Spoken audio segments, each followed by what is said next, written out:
Et boum! Comment ça va les amis? J'espère que vous allez tous très bien la team. J'espère que vous avez passé une belle journée. Donc vous avez un contenu, alors pas surprise, je vous l'ai annoncé, c'est bien sûr l'avant-match pour le premier match en Champions League 2025-2026 avec Mbappé d'un côté, Aubameyang de l'autre. On va en parler précisément, on va faire un détail sur les deux joueurs et sur d'autres choses. On va parler avec un créateur de contenu qui est sur YouTube et qui connaît bien son club, le Real Madrid, et qui va nous en parler bien précisément avec quelques analyses tactiques de voir comment joue le Real et comment ils vont peut-être pas nous battre parce qu'ils arriveront pas à nous battre. Je vous le dis tout de suite.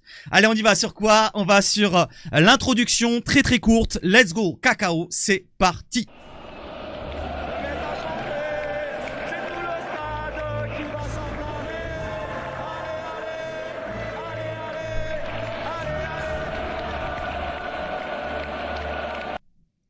Et nous sommes pas seuls, nous sommes avec un invité et il est là, c'est Football by Ous pour ceux qui connaissent. N'hésitez pas à le dire dans les commentaires et ceux qui connaissent pas, n'hésitez pas à mettre une note, je vous le dis maintenant tout de suite, à l'invité qui va se présenter. Comment vas-tu Football by Ous?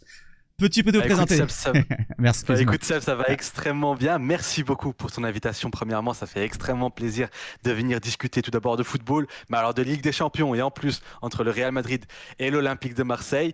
Écoute, moi c'est Ous. Je suis un créateur de contenu autour du football, mais principalement du Real Madrid. J'ai commencé il y a plus ou moins 2 ans, le temps passe vite, sur Twitter où j'avais commencé à faire monter ma communauté là-bas, où j'ai donné des analyses. Puis j'ai tout doucement... je me suis déplacé vers la plateforme rouge qu'est YouTube et aujourd'hui je fais des vidéos avant-match, après-match, des analyses de joueurs, beaucoup d'analyses de joueurs. J'aime beaucoup analyser les joueurs, j'aime beaucoup analyser les matchs, les débriefs. Généralement, ce sont des débriefs où je vais de manière poussée, où je vais analyser chaque action pour montrer que ce soit l'animation, la tactique employée par l'entraîneur. Et cette saison, avec Xabi Alonso, j'ai énormément de contenu, merci à lui. Et sinon, écoute, j'ai très très hâte de venir voir ce match tout d'abord entre l'Olympique de Marseille et le Real Madrid, le premier match de Ligue des Champions, excitant pour nous deux parce que voilà, c'est une nouvelle ère que ce soit pour vous, parce que voilà, le retour en Ligue des Champions et nous, un début de Ligue des Champions avec Xabi Alonso, j'ai failli dire Carlo Ancelotti, attention. Mais voilà, ça me fait extrêmement plaisir d'être là ce soir avec toi pour discuter de ces deux belles équipes, surtout que je te l'ai dit en off, j'apprécie particulièrement bien l'Olympique de Marseille, c'est le club que j'aime suivre du côté de la France et c'est vraiment le club que j'apprécie le plus là-bas. Je suis plus marseillais que parisien. Ah tant mieux, tant mieux, tant mieux. Je le savais pas, je le découvre avec vous. Même s'il m'avait dit qu'il aimait plutôt bien, ça va, l'Olympique de Marseille. Je savais pas qu'il n'aimait pas trop les Parisiens, peut-être. Je sais pas. Tu as une haine envers eux ou c'est juste non, pas une haine, mais c'est pas. Disons que c'est pas un club que j'apprécie. Autant aujourd'hui, l'équipe du Paris Saint-Germain, ce qu'a proposé la saison dernière. Les joueurs, les humains, j'ai vraiment apprécié, mais tout ce qui est, mais le club en lui-même, c'est vrai que j'ai un peu de mal avec. Ouais, on est d'accord avec tout ça. On est d'accord. Ok.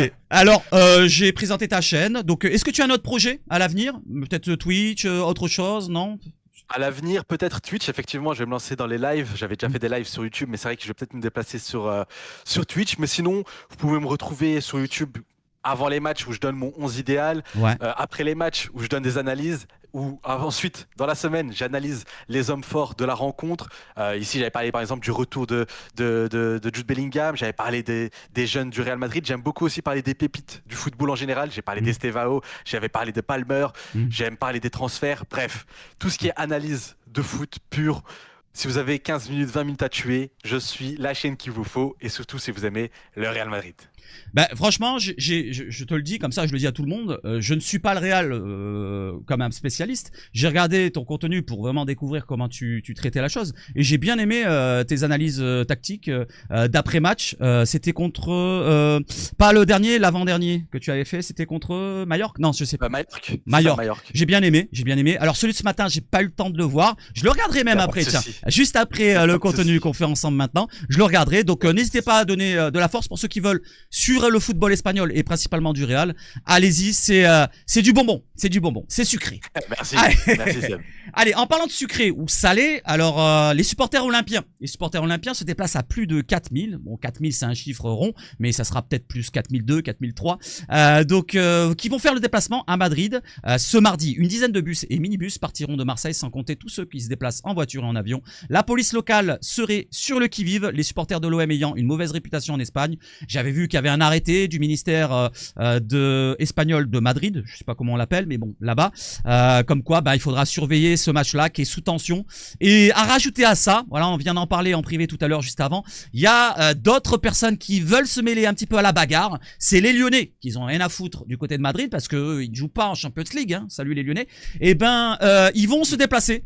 Pourquoi? Juste pour la bagarre. Voilà, les Bad Guns, qui vont faire équipe avec les ultras du Real pour que de la bagarre, pas du football. Qu'est-ce que tu en penses de ça? Un transfert. Qu'est-ce que C'est tu un en... transfert, j'ai l'impression là.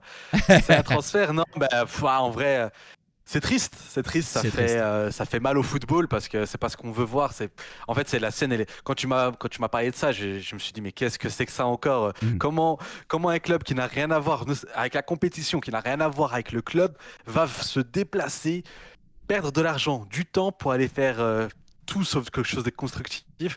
Non, on tolère absolument pas ça. Et comme on l'a dit, les ultras, c'est bien pour leur ferveur, mais les ultras, quand ça part dans des aspects aussi sombres et négatifs, t'as juste envie que ça s'arrête, quoi. C'est ça.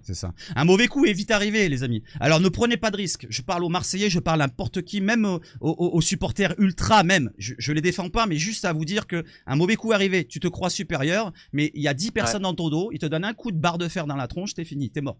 Voilà. Donc c'est arrivé dans le passé, les années 80-90, il y avait beaucoup de bagarres de ce domaine-là avec les skins qu'il y avait dans les époques ici et là, avec leurs bottes bien renforcées quand ils donnaient des coups de pied dans les tronches. Je me rappelle, j'ai vu plein d'images comme ça quand j'étais jeune. Déjà ça marque, même moi ça m'a marqué de voir des trucs comme ça, mais ceux qui sont autour ça marque. En plus il y a des enfants autour, des familles, ça sert à rien. Prenez le football comme une passion, un loisir, voilà, et ne vous prenez pas la tête à vous battre entre vous. Voilà, ne prenez pas de risques, surtout les supporters marseillais. Ne prouvez pas que vous êtes les plus forts. Faites comme d'habitude la ferveur autour de l'OM et supportez l'OM. Simplement. Voilà pour le message pour les supporters. Et on parle maintenant sportif avec le bilan catastrophique. J'ai mis le titre. 4 matchs joués, 4 défaites, 12 buts encaissés, 4 buts marqués quand même. Ça fait, on encaisse 3 buts par match, mais on en marque 1 par match. Avec Didier Drogba qui avait marqué au Santiago Bernabéu à l'époque. R9 qui avait marqué aussi. Zidane qui jouait à l'époque. R9 et R7 aussi. C'est R7 qui avait marqué contre l'OM au Vélodrome. On s'en souvient, ce coup franc de 30 mètres. Mandanda qui avait fait sa tête de panda. Voilà, donc toi tu te souviens du dernier match peut-être des années Ronaldo peut-être? C'est R7? C'est ça, oui. Ouais. Celui de 2003, j'ai pas de souvenir si ce n'est ce que j'ai pu apprendre par après, mais c'est vrai que celui avec CR7 numéro 9, avec Higuain, il y avait encore Raoul. C'est ça. Mais il y avait Xabi Alonso, la Sanadjara, bref, c'était une belle équipe du Real Madrid. Ouais, il y avait encore Raoul parce que c'était Ronaldo avec le numéro 9. D'accord. Parce qu'il était encore, le numéro 7 était encore à Raoul. Mais ouais, forcément, c'était un bon match. C'était un match où forcément le Real Madrid a gagné. Bien sûr. Doublé de Cristiano Ronaldo, la fameuse action dont on a discuté en off avec Souleymane Diawara, qui est venu tout simplement arracher Cristiano Ronaldo le ballon, et comme tu l'as dit, le stade aussi avec. Ouais, c'est ça. Qui a donné une très très bonne anecdote qu'on trouve du coup en interview juste après. Ouais. Mais ouais, ça c'est un souvenir que j'ai, c'est tout simplement le dernier souvenir que j'ai en tête entre la rencontre entre le Real Madrid et l'Olympique de Marseille. C'est ça. Ça, c'était au Bernabéu et au Vélodrome. C'est le dernier des derniers affrontements. Et on avait perdu aussi 3-1 avec ce fameux coup franc de Ronaldo que je viens de citer. Et l'anecdote, c'était pour Diawara, hein, vous en souvenez très bien. Hein. Voilà, quand il voyait Ronaldo faire ses chichis. À l'époque, il était plus dans le chichi. Hein, il était encore jeune. Il a dit, tu vas pas jouer avec moi. Hein, je suis pas ton gosse. Et directement, il lui prend la cheville. Il arrache tout. Il prend le ballon. Hein, quand même. Il prend le ballon. Donc, on peut lui donner ça, oui. Franchement, en Angleterre, peut-être que ça passe. Ça joue. Ça peut être joué. Ça peut jouer, ça peut jouer. Effectivement. Bon, effectivement. On va pas rester sur 150 ans sur le passé, même si là, on va en parler un petit peu avec la période mercato, avec les matchs qui sont précédés pour le Real. Donc ce mercato, justement, qu'est-ce que tu peux m'en dire? Alors, excuse-moi. Avant de parler du mercato, j'ai autre chose, j'ai oublié de te parler, les affrontements entre l'OM et le Real, donc c'est négatif, mais il y a d'autres affrontements entre les clubs français. Il y a les Parisiens qui est à 38% de ratio de victoire pour les Parisiens, donc c'est un tiers, on va dire, 5 victoires sur 13 matchs, environ un tiers. Les Niçois qui ont rencontré le Real, je savais pas, 4 fois dans leur carrière, dans leur histoire, pour une victoire quand même. Nous, on n'a pas gagné une fois. Il y a que nous.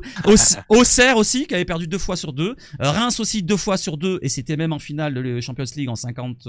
5, si je me trompe pas, ou un truc comme ça. Oui, c'est dans ces eaux-là. Voilà. Le Stade Brestois qui a perdu et Lille qui a gagné. Lille la saison dernière. La saison dernière. Donc voilà. Donc les Français, vous les craignez, les clubs français en règle générale? Si on est très honnête, il n'y a que Lyon qui nous a fait baver. Ouais. Et forcément un peu le Paris Saint-Germain aussi. Le Paris Saint-Germain, ces dernières années, on a eu des belles rencontres, même si au final ça s'est mieux passé pour le Real Madrid. Bon, je dis ça alors que cet été, la Coupe du Monde des clubs, le Paris Saint-Germain a explosé le Real Madrid. Mais c'est vrai que les clubs français, en fait, ça dépend de la période. Hein, mais là, la période récente, effectivement, tu as le Paris Saint-Germain où au final le Real Madrid s'en sort quand même pas mal. Et Lille, comme c'est qu'un seul match, écoute, on a perdu. Hein. C'est ça. C'était le match de la saison dernière où le Real Madrid n'allait vraiment pas bien et que Lille avait surtout très très bien joué le coup. C'est ça. Et justement, tu fais bien d'enchaîner sur l'année dernière parce que j'enchaîne rapidement sur la saison dernière. Donc la saison dernière, malheureusement, vous gagnez aucun titre avec le Real qui termine derrière le Barça, donc deuxième, qui termine en finale de la Copa América, j'allais dire. La Coupe d'Espagne, la coupe du Roi, donc contre le Barça encore une fois deuxième derrière le Barça, et en Champions League, donc là on parle vraiment sur la compétition qui nous intéresse, contre Arsenal, voilà, quand même une bonne volée là-bas et une défaite même à domicile en quart de finale. Donc c'était pas une grosse saison l'année dernière, avec on peut dire que c'était la découverte pour cette nouvelle formule de Champions League. Il y a beaucoup de clubs qui ont été surpris, qui ont eu du mal un petit peu à décoller, que ce soit le Real, City, même d'autres, Paris qui ont failli pas se qualifier, hein, dommage. Voilà. Cette année-là, ça va être différent, je pense. Je pense que le Real va être plus sérieux là-dessus. Et justement, ils ont fait le travail parce que si on regarde bien le mercato, ils ont travaillé vraiment dans des secteurs qu'ils avaient besoin. Je pense que le côté défensif, c'était un bas qui blesse l'année dernière, c'est ça? C'était très compliqué parce que déjà tu avais une pénurie de défenseurs centraux jusqu'à ce qu'on fasse monter Raúl Asensio qui sort de je ne sais où, qui était même pas l'élu entre guillemets, tu sais, la saison dernière dans le centre de formation du Real Madrid. Au poste de défenseur central, Raúl Asensio était 3e et dans la hiérarchie, c'est-à-dire que c'était pas du tout lui qui était destiné à monter, mais il y a eu tellement de blessures, même au niveau de l'académie, que c'est lui qui a été monté en équipe première et qui a un peu sauvé les meubles. Mais on a eu une très mauvaise saison de Rudiger qui a été tout simplement presque chaotique, mais à sa décharge, même si j'aime pas trouver des excuses. C'était un joueur qui a joué pendant 6 mois avec une blessure parce qu'il n'y avait pas le choix pour le Real Madrid. Tu avais Tchouaméni qui a été bricolé en défense centrale.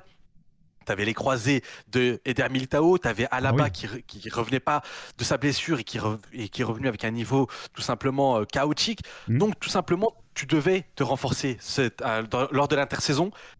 Quoi de mieux que Dean Huijsen qui, je te le dis aujourd'hui, c'est derrière Mbappé, pour moi, c'est le meilleur joueur de ce début de saison du Real Madrid. Un patron, 20 ans, 20 ans, et c'est un joueur qui est tout simplement sensationnel. Pour moi, c'est un joueur générationnel. Pour moi, je voyais que Koubarsi comme, tu sais, grand talent, vraiment générationnel. Mais là, Dean Huijsen, ce qu'il fait avec l'Espagne, ce qu'il a fait avec le Bournemouth l'année dernière que j'ai suivi, ce qu'il fait avec le Real Madrid cette saison, c'est absolument dingue. Il t'apporte à la fois défensivement de la solidité, dans le jeu aérien, il t'apporte à la construction parce que techniquement, c'est un joueur qui ne ment pas sur son passeport espagnol. C'est un joueur qui va participer à la construction. On le voit, je le dis à chaque fois dans mes analyses foot, c'est que quand tu vois le positionnement, il est souvent dans un double pivot avec Tchouaméni laissant Militao derrière lui. C'est un joueur qui est doté d'une qualité de passe et une vista sensationnelle. C'est pour moi le transfert de cet été du côté du Real Madrid. C'est un joueur vraiment, je te le dis, d'ici quelques mois, on parlera de lui comme l'un des top 3 à son poste. On a eu Alvaro Carreras aussi, son arrivée, un joueur qui, la saison dernière, je rappelle, avait stoppé Lamine Yamal lors de la double rencontre face à Benfica. Un joueur qui va venir renforcer un poste où le Real Madrid, Ferland Mendy, malheureusement, trop fragile, il se blesse trop souvent, et 2, offensivement, c'est le néant. Et défensivement, c'est une chance sur 2 qu'il soit le meilleur défenseur gauche défensivement, soit c'est catastrophique. La saison dernière, c'était catastrophique. Carreras, ce début de saison très très intéressant. Un joueur qui, attention, ce n'est pas Marcelo, ce n'est pas un joueur qui va te faire des roulettes ou je ne sais quoi. C'est un joueur qui est très solide défensivement, très bon offensivement, très bon techniquement. Il peut t'apporter une polyvalence absolument dingue. Il rentre à l'intérieur du jeu, à l'extérieur. Bref, c'est un joueur tout simplement dingue. Il n'est pas formé, excuse-moi, il n'est pas formé à la Castilla? il est post-formé à la Castilla. Post-formé, Il est post-formé de l'académie du Real Madrid, c'est-à-dire Merci. qu'il a fait les dernières années de sa formation au Real Madrid. Donc attention, le mérite n'est pas qu'au Real Madrid. Ouais, Il n'aura pas eu sa chance, il sera passé du côté de Manchester United, où là d'accord. aussi il n'aura pas sa chance. On voit, il y a souvent des images qui ressortent de Carreras avec Cristiano Ronaldo. Mhm. Après, il va aller du côté de Benfica, prêté puis acheté, où là il va être tout simplement sensationnel. Et Oui. j'en discutais avec Davos, un supporter de Benfica, créateur de Mhm. contenu, qui me Oui, disait qu'il était archi-deg de le voir partir parce que c'était le meilleur joueur de Benfica la saison dernière. d'accord. Et ça reste quelque chose de très très Mhm. intéressant. Mhm. Ensuite, je vois que tu as mis qu'il y a Mastantuono qui a débarqué aussi. Lui aussi, c'est un joueur assez spécial, un joueur qui vient à peine d'avoir 18 ans parce que oui, Ouais. comme Mhm. c'est un Sud-Américain, les Sud-Américains ne peuvent pas quitter le pays tant qu'ils n'ont pas 18 ans. Le Real Madrid l'a recruté. C'est un Ouais. joueur dont le PSG voulait. C'est un joueur qui a fait tourner la tête à de nombreux clubs. C'est Heureusement pour le Real Madrid, c'est le Real Madrid qui l'a choisi Bien parce sûr. que il est fan du Real Madrid. Mhm. C'est un Argentin, on sait qu'il y a ce lien entre les Argentins et le Real Madrid. Ouais. Et c'est un joueur très très spécial de ce que j'ai vu à River Plate, ce que j'ai vu, Ouais. tu sais, une prise de balle, une touche de balle, ça trompe que rarement. C'est un Ouais. joueur qui va falloir lui laisser du temps. Mais Mhm. c'est un joueur qui, on va le voir ensuite dans la composition d'équipe, qui est déjà prêt, Ouais. que je vois déjà s'imposer en attendant le retour de Jude Bellingham qui est blessé, on en parlera plus Bien tard. sûr. Mais attention, c'est un joueur d'avenir, 18 ans, qui peut jouer un vrai ailier droit, mais qui peut jouer dans l'axe. Mhm. On en parlera plus tard, mais c'est Oui, bien vraiment sûr. un joueur très très intéressant. Et enfin, on a Trent Alexander-Arnold. Bah lui, tout simplement, la saison dernière, tu as joué sans Carvaral parce Ouais. qu'il s'est fait une très très grosse blessure. Tu as Mhm. joué avec Vasquez, je rappelle, qui est un ailier de formation et qui fait ce qu'il peut, entre guillemets, en Ouais. défense sur le côté droit. Il est là pour dépanner, mais malheureusement, c'est très compliqué. On l'a senti la saison dernière. Et là, avec Alexander-Arnold et le retour de Carvaral, tu as une vraie concurrence qui s'est installée. Une fois c'est l'un, une fois c'est l'autre. Mhm. Et puis Arnold, bah, on ne présente plus. Hein. C'est un joueur avec une patte droite tout simplement sensationnelle, un joueur C'est de ça. classe mondiale, un joueur qui a été très très très très important du côté de Liverpool Mhm. et qui va faire énormément de bien au Real Madrid. C'est Et ça. ensuite, juste pour rajouter la dernière touche, c'est Gonzalo Garcia D'accord. qui, ici, il est rajouté entre guillemets comme une recrue parce qu'il passe du Castilla au Real Madrid. Ouais. Mais c'est un joueur qui a été enregistré avec l'équipe première et qui, comme vous l'avez vu lors de la Coupe du Monde des clubs, il a été le meilleur buteur de cette compétition alors que personne ne l'attendait. C'est Ouais. un joueur avec un profil différent et c'est un joueur qui peut être intéressant à l'avenir. Ok. Bah, merci pour ce descriptif. On parle Ouais. pas. Alors, les départs rapidement. Juste. Modric. Modric. Voilà, tu peux me parler de Modric. Voilà un petit mot pour ton Bah, dernier mot de lui. Bah, Modric, ça fait mal au cœur de le voir partir. Mais évidemment, toutes les bonnes choses ont une fin. C'est un joueur, ça sert à rien de faire l'éloge de ce joueur C'est tant ça. ce serait à lui manquer de respect parce qu'on connaît Modric, Ballon d'Or, ce qu'il a fait avec la Croatie, ce qu'il a fait avec le Real Madrid, le numéro 10, un joueur d'une élégance infaillible, un joueur qui malheureusement, comme on le voit, 39 ans. Ça Ouais. veut dire que tout n'est pas éternel. C'est l'un Ouais. des rares joueurs à rester à très haut niveau quand même. Il est resté au très haut niveau jusqu'à 39 ans et là il a signé attention, il a signé à l'AC Milan, c'est dire C'est la ça. classe du bonhomme. C'est pas un joueur qui a été du côté de l'Arabie Saoudite, même si voilà, je juge pas, mais pour te dire à quel point c'est un joueur qui vit pour le football, qui vit pour la compétition. Mhm. Mais effectivement, c'était un tu sais, quand tu commences une nouvelle ère avec Xabi Alonso, forcément, il faut séparer malheureusement des anciens. Kroos C'est est parti ça. la saison d'avant. Luka Modric cette saison. On a Mhm. Lucas Vasquez qui part aussi. Lui Ouais. aussi qui aura fait un bon petit bout de chemin. Et les autres, écoute, si ce n'est te dire que Mario Martin, c'est un joueur avec un gros talent qui Ouais. pourrait être intéressant à l'avenir. Mhm. Sinon, honnêtement, les autres sont, pour être sans manquer de respect, anecdotiques. D'accord. Ok. Je te remercie pour ce détail. Alors, on reviendra après sur ce point précis de la défense parce que c'est quand même Exactement. c'est du nouveau. C'est certes de la qualité, mais c'est du nouveau. Tu vois, il peut avoir des couacs dans le nouveau. Dean Huijsen, pardon. Moi, de mon côté, dans la team OM, des fois, je fais des lives où je demande un foutoir mercato, je l'appelle comme ça, et je demande, tiens, vous avez des idées? Et on m'avait sorti celui-là il y a 1 an ou 2 en arrière, tu vois. Je crois même pas qu'il était. Il était quoi avant de Bournemouth? Il était. En fait, Dean Huijsen, il a été formé à Malaga. Et D'accord. ensuite, il a été recruté. En fait, le Real Madrid était déjà dessus, comme le Ah, Barça. ah ouais, Mais il a c'est- décidé de rejoindre le projet de la Juventus, qui à l'époque voulait. Ah, la En fait, Juve. la Juve. Ouais. Ouais, c'est ça. La Juve voulait faire un projet next-gen. Ouais. Sauf que il arrive à la Juve, on lui donne pas du temps de jeu. Il est prêté à l'AS Roma de José Mourinho, où là, il va faire 6 très bons mois, où il va même marquer un but assez sensationnel, où il part de la défense et il va marquer directement, c'est assez dingue. Ouais. Il revient à la Juventus. Thiago Motta ne lui fait pas confiance. Bournemouth le recrute pour 15 millions d'euros. Là, comme beaucoup, on est tous. Ça, c'était la saison dernière. Donc, Ouais. il a fait qu'une saison à Bournemouth. Là, on se dit, oula, qu'est-ce qu'il va faire du côté de Bournemouth? Du côté de Bournemouth, bah, c'est tout simplement l'un des meilleurs défenseurs de la première ligue. Il a été élu meilleur joueur de Bournemouth, alors que Bournemouth fait une très bonne saison la saison dernière du côté du Royaume anglais. Et puis il va aller du côté du Real Madrid, en sachant que le Barça le voulait. Il y avait énormément de clubs qui le voulaient. Ouais. Donc oui, ça m'étonne pas que l'Olympique de Marseille ait voulu l'avoir il y a que les gens t'ont proposé ce nom, parce que c'est un nom qui est quand même assez connu. C'est un jeune, c'est les jeunes pépites. Pour les joueurs de Football Manager, c'est un joueur qui n'est pas méconnu. C'est ça. Bon, on enchaîne alors pour le mercato. Donc avec vos derniers matchs, ouais, ils sont là. Donc bon, on part de la défaite contre Paris, Coupe du Monde des clubs. Voilà, c'était cet été. Ouais, c'est ça. Maintenant, depuis ce match-là, vous avez plus perdu, vous avez fait que gagner. 5 matchs, 5 victoires sur les 5 derniers matchs. Bon, Tyrol, ça compte pas, mais Osasuna, Oviedo, Mallorca, Sociedad. Donc ça va, vous enchaînez bien. Vous avez un roulement d'effectifs. Il y a quelques petits pépins, on va en parler sur les blessures. Le dernier match, pour la composition, on peut la regarder, elle est là. Voilà, donc c'est celle avec Mbappé devant, un 4-2-3-1 mis en place, avec un petit peu de roulement. Justement, Ceballos qui ne jouera probablement pas contre l'OM mardi.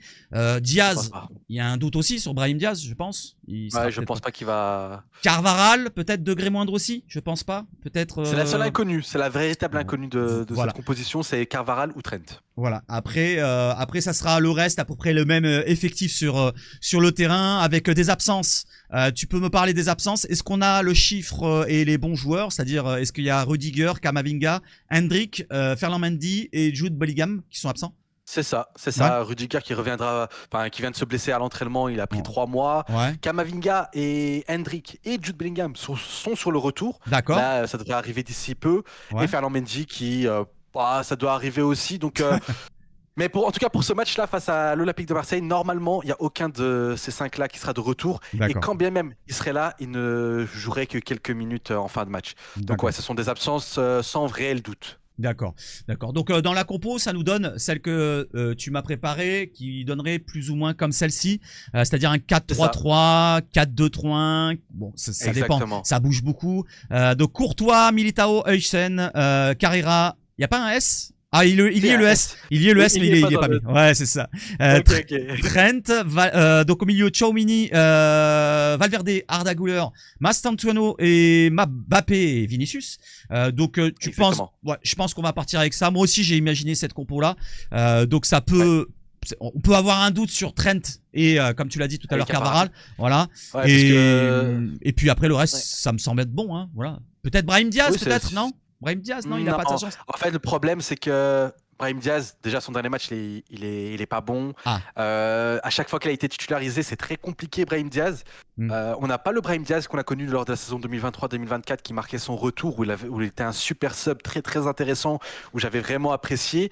Là, on a un Brahim Diaz très brouillon, qui n'arrive pas à faire la différence, qui n'arrive pas à fluidifier le jeu. D'accord. Et Mastantuono, lui, quand bien même il n'apporterait pas autant de danger directement qu'un Brahim Diaz qui percute constamment, t'as Mastantuono qui a cette capacité à la fois d'élargir le terrain, mais aussi de laisser la largeur et rentrer à l'intérieur du jeu pour venir se connecter notamment à Arda Güler et aussi pouvoir plonger dans la surface. Car on le sait, avec Kylian Mbappé au poste de numéro 9, tu as forcément un 9 qui n'est pas comme tous les autres, c'est-à-dire qui reste pas dans la surface. Donc voilà. Ouais. Donc sinon dans le 11 c'est un 4-3-3. Effectivement, ça évolue l'animation. Parfois tu as Tchouaméni qui vient s'incruster entre les deux centraux. Parfois tu as un double pivot. Parfois tu as Valverde et Trent qui vont permuter parce qu'on le sait, Valverde peut occuper le couloir et Trent à l'intérieur du jeu, il va venir apporter sa classe. Et Arda Güler, c'est vraiment en fait Arda Güler, c'est aujourd'hui il a un rôle similaire à un Pedri ou un Vitinha, c'est-à-dire qu'il va aider à la relance et participer à la construction en se connectant notamment à Kylian Mbappé. Ok, on fera un petit focus tout à l'heure sur Arda Güler, comme on a dit tout à l'heure. Alors, donc la compo, nous, elle nous fait un petit peu peur, mais bon, on a quand même, des bons joueurs qui sont arrivés. On va en parler dans la compo olympienne. Et justement, on va parler un petit peu de l'Olympique de Marseille. Alors, tu en penses quoi, toi, de l'OM de cette saison? Et tu penses quoi de cette prédiction d'Opta pour la phase de Ligue des Champions où le Real termine, alors je l'avais mis en jaune tout à l'heure, pourquoi il s'est enlevé? Bon, il est là en jaune, 7ème, et l'OM termine, bon je vais le mettre en jaune, c'est pas grave, ils sont 31ème derrière Pafo. Voilà, Pafo, qui ont recruté, peut-être, comment il s'appelle, Luis là, l'ancien défenseur là. Oui, David Luiz, non? C'est pas ça? Je sais plus. Bon, bref. Je sais plus, j'ai perdu le truc, mais je vois ce que tu veux dire. Bref, franchement, voilà. Au bout d'un moment, respectez-nous, quoi. On est l'OM, pas faux. Effectivement, c'est ça, c'est David Luiz, exactement. Ouais, ok. Donc, tu en penses quoi? Il doit avoir quoi, 40 ans, là? En fait, ouais. Excuse-moi. De l'OM en général, hein. De l'OM en général et de ça. Oui, l'OM en général, écoute, en fait, comme chaque année à l'OM, chaque mercato, t'as l'impression que c'est un nouvel OM. Là, tu vois le nombre de transferts qu'il y a eu, O'Reilly, Aguerd, Pavard, Emerson, Vermeeren, Traoré, le retour de Aubameyang, Angel Gomez, Medina, bref. Ouais. À chaque fois, c'est énormément de recrutement comme chaque saison, donc c'est difficile d'avoir un avis fixe dessus. Ouais. Mais ce qui n'a pas changé, et heureusement, c'est l'entraîneur, Roberto De Zerbi, un entraîneur que je suis depuis pas mal de temps. Je suis notamment depuis ce qu'il a fait du côté de l'Italie, ce qu'il a fait au Shakhtar, ce qu'il a fait surtout du côté de la Première Ligue avec son Brighton, une équipe très très plaisante que j'aimais beaucoup voir. Ouais. Donc c'est quelque chose qui m'a beaucoup excité quand je l'ai vu arriver du côté de Marseille. C'était quelque chose de très intéressant. La saison dernière, il fait, je trouve, une saison assez bonne où il va retrouver la Ligue des Champions. Et cette saison, je trouve que les joueurs de l'Olympique de Marseille, c'est des joueurs de vraiment bon calibre. C'est pas non plus l'élite, attention, je dis pas ça, mais tu as d'excellents joueurs qui sont des confirmations. Tu n'es pas que sur des pépites ou tu n'es pas que sur des vieux briscards. Tu as des confirmations, tu as des Angel Gomez qui est un joueur pertinent de la Ligue 1, tu as Pachao qui lui est une pépite, tu as du Ahmed Traoré, tu as du Benjamin Pavard, tu as du Naïf Aguerd. C'est des recrutements XXL, ça, c'est des recrutements de fin de mercato, mais c'est des recrutements qui viennent vraiment solidifier cette équipe de Marseille. Ouais. Tu as O'Reilly qui est un joueur que je suivais aussi beaucoup du côté de Brighton et aussi du côté de Celtic. C'est un vrai bon joueur. Donc aujourd'hui, tu as des vrais bons joueurs du côté de Marseille. Ça a mal commencé avec cette histoire de carton rouge, avec cette embrouille entre Rabiot et Hérault. Et forcément, Hérault et Jonathan Rowe. Ouais. Donc forcément, tu avais... Et tu sais, à Marseille, je vais pas te présenter, c'est ton équipe. À Marseille, sûr. Dès qu'il y a un petit peu de friction, ça part directement dans les tours parce que c'est l'Olympique de Marseille, c'est la ferveur, c'est la beauté de ce club. Et malheureusement, c'est aussi les défauts de ce club. C'est que quand il y a une petite étincelle, ça se transforme directement en un feu.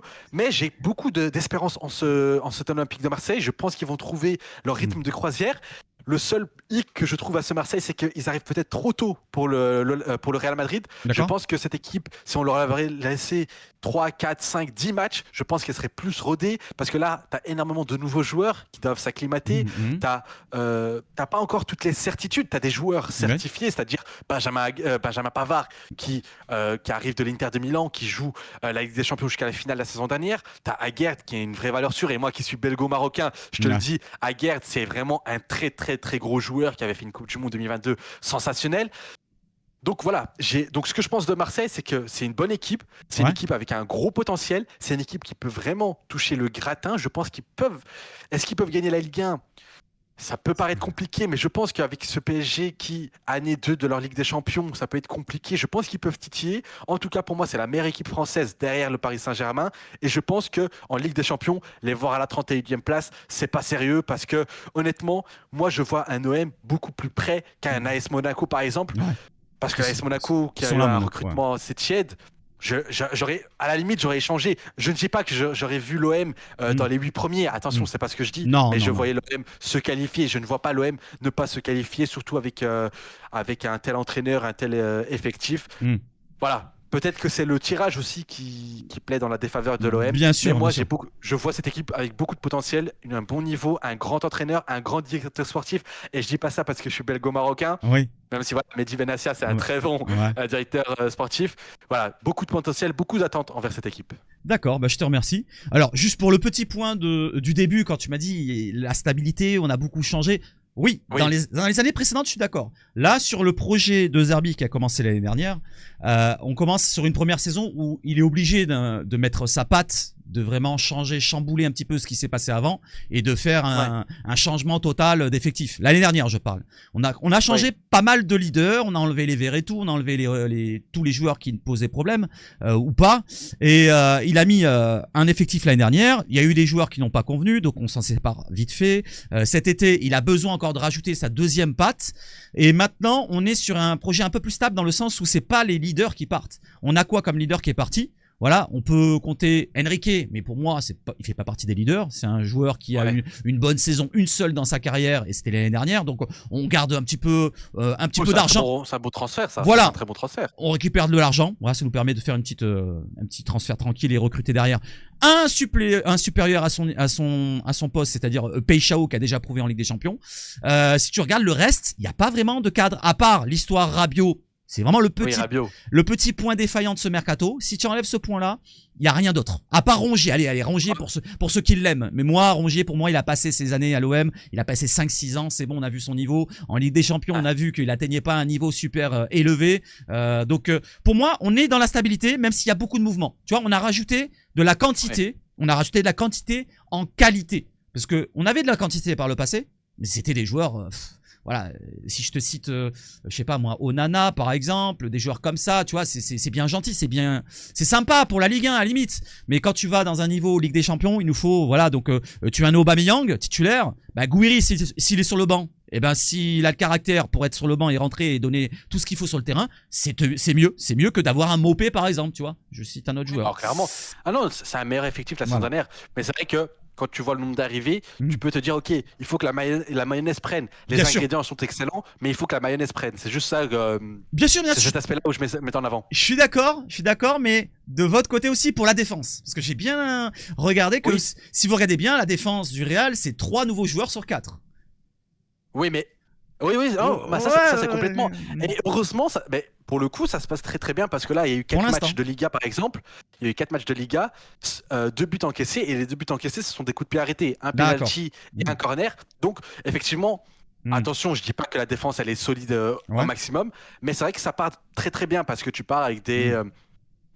Tu pars, en fait, statistiquement, et ce qu'on voit sur le terrain, la défense paraît très bonne, mais maintenant, encore une fois, il faut voir face à une grosse équipe.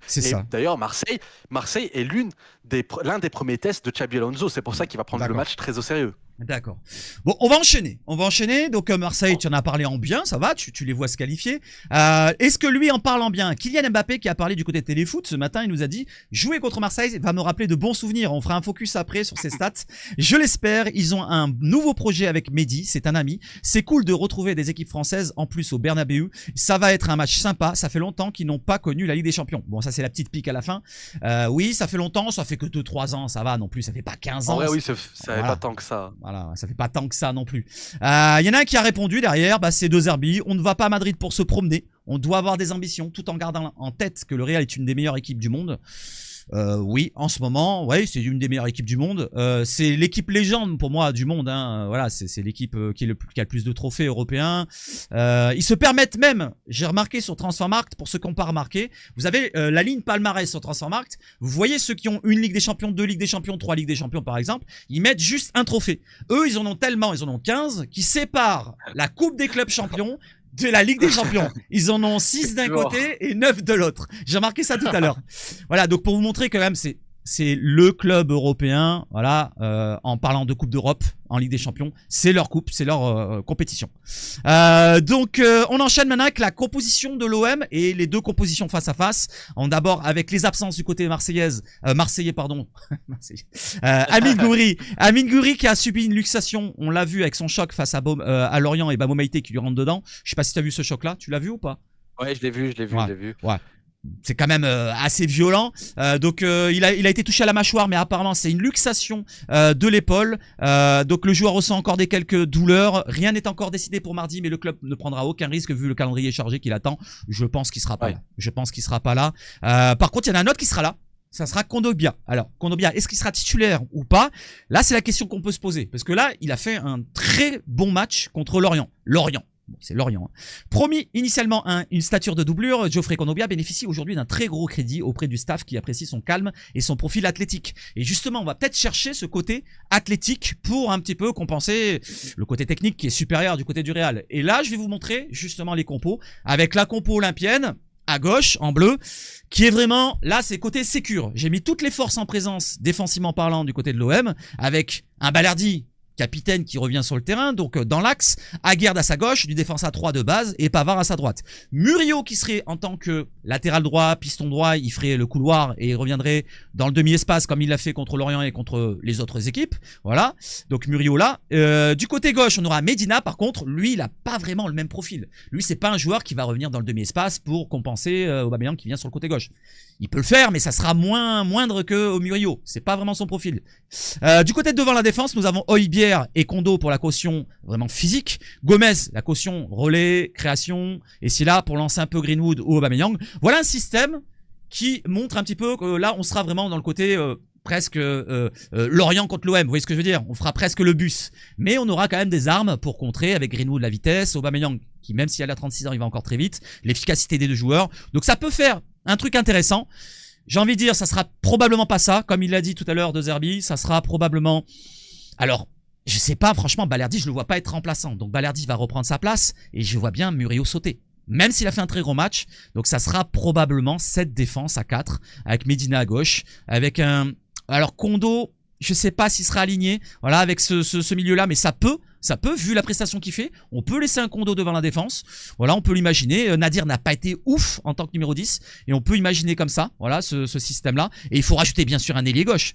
Alors, Peshao a joué une petite demi-heure. Il a été pas mal, très pertinent, encourageant, on va dire.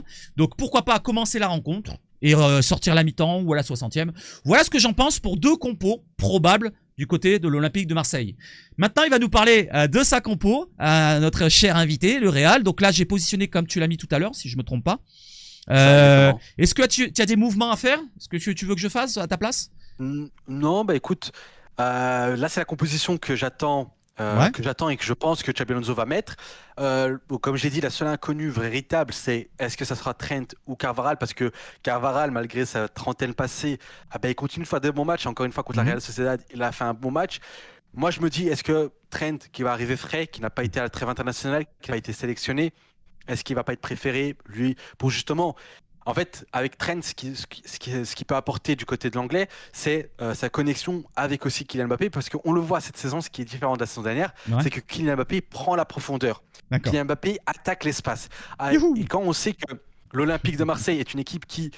Enfin, en tout cas, l'Olympique de Marseille de De Zerbi est un entraîneur qui aime jouer, même quand il tombe face à des grosses équipes, qui n'aime pas se dénaturer. Je pense que la défense marseillaise sera quand même... à minima dans un bloc moyen, je pense que Mbappé peut profiter justement de la qualité d'Arnold pour trouver la profondeur. Maintenant, Valverde va compenser le côté droit parce que Pachao peut vraiment faire du mal à Arnold, parce qu'on sait Arnold c'est pas non plus un prodige défensivement, c'est pour ça que Valverde est là en soutien. On peut même voir parfois des permutations entre Arnold et Valverde. On a la défense, la paire Militao Højsen qui fonctionne très très bien, les deux sont très très bons. On a un Militao qui revient à un je viens de voir ça. On voit un Militao qui revient à un très très bon niveau, vraiment lui qui sort de deux croisés et pourtant là il revient à un niveau que ce soit la relance, athlétiquement, en termes de vitesse, très très bon. Højsen qui est vraiment un défenseur ultra complet, solide dans l'anticipation, dans la couverture, dans la relance, dans la construction, c'est très très bon lui aussi, capable de trouver lui aussi Kylian Mbappé en une touche de balle. C'est très très fort. Le milieu de terrain, on a Tchouaméni qui revient à son meilleur niveau. Vraiment patron, comme en équipe de France lors des deux derniers matchs. Un Tchouaméni tout simplement destructeur, efficace, c'est-à-dire qu'il est là, il tacle, il récupère le ballon et il donne le ballon. Moi, ce que je reprochais à Tchouaméni, c'était le fait qu'il soit un peu yaourt nature avec le ballon, c'est-à-dire qu'il va récupérer le ballon, c'est bien. Mais avec le ballon, c'est très compliqué. Alors que là, on voit un Tchouaméni on sent la patte de Xabi Alonso, même si, attention, ça fait depuis 2025 qu'il est comme ça, donc même depuis Ancelotti, un joueur qui est très présent, il est très box-to-box, il va venir presser haut, il va venir récupérer haut pour donner directement le ballon. Valverde, qui lui est le poumon du Real Madrid, qui va être partout, qui va courir partout, qui va apporter de l'intensité. C'est un joueur que j'adore, moi. C'est un joueur que j'adore, ce joueur. Ah ouais, moi aussi, c'est mon chouchou. C'est l'un de mes chouchous au Real Madrid. Il peut jouer pratiquement tous les postes, mis à part la défense centrale, je dirais. Exactement. Tu le mettrais en défense centrale, je suis sûr qu'il il serait bon. ferait le taf. Tu peux lui donner les gants de Courtois, je pense qu'il peut faire le taf. C'est un joueur qui qui avale les mètres, qui va jouer sur le côté droit, qui va pouvoir permuter aussi avec Mastantuono, parce que Mastantuono est un joueur qui très spécial, comme j'ai dit, qui repique très très souvent. Généralement, il part de la largeur, il rentre à l'intérieur. Ah ouais, ça peut être cette animation. Ah, d'accord, ok. Cette animation. En fait, si tu veux, très souvent, ce qui va se passer, c'est que tu vas pouvoir faire monter Mastantuono et Güler très haut. Avec on peut faire ça. Non, pas oui, ça. Ça peut donner ça. Mais putain, ça fait peur là, ça fait peur. Arrêtez. Oui, mais ce qui est encore plus intéressant, c'est que en ce début de saison, on voit souvent Vinicius élargir et Carreras à l'intérieur du jeu. Comme nous Murillo, bon là c'est pas VAR, mais comme nous Murillo, d'accord, ok. Carreras à l'intérieur. Carreras qui rentre là. On a Güler qui monte aussi dans cette zone-là, et on a Mastantuono qui reste, Mastantuono qui monte aussi, et du coup t'as tous ces joueurs qui sont impliqués offensivement. C'est fou, c'est fou. En sachant que Huysen va aussi venir aux côtés de Tchouaméni plutôt que devant Militao. En fait, t'as vraiment la volonté. Ouais, t'as vraiment voilà, t'as exactement. En fait, t'as ce carré entre guillemets au milieu avec Tchouaméni, Mastantuono, Güler, Huysen qui t'apportent un apport technique sensationnel. T'as Vinicius et Arnold qui vont venir apporter sur la largeur. T'as Mbappé qui va se déplacer et être en électron libre avec Güler. Et en fait, c'est une équipe. Là, par exemple, c'est une animation que je te montre, mais ça bouge énormément. Parfois, t'as Vinicius dans l'axe, parfois t'as Mbappé. En fait, c'est ce qu'a voulu. En fait, on voit exactement ce qu'a voulu faire Xabi Alonso et ce qu'il faisait du côté de Bayer Leverkusen, c'est qu'il veut impliquer énormément de monde dans l'attaque, mais aussi énormément de monde en défense. Il veut que son équipe court, il veut que son équipe soit intensive, il veut qu'il y ait des permutations, il veut que ça bouge. Et c'est ce qu'on voit généralement. C'est pour ça que je t'ai dit que c'était un 4-3-3, mais c'est très difficile de cerner ce jeu-là parce que ça bouge énormément. Tout ce que je peux te dire, c'est que Mastantuono est un joueur qui aime jouer dans l'axe. Güler aussi, mais Güler, il se dépasse un peu partout. Tchouaméni, il reste généralement plus bas, mais il va être celui qui va casser la défense. T'as Arnold qui peut rentrer aussi à l'intérieur du jeu parce qu'il aime apporter... c'est compliqué là.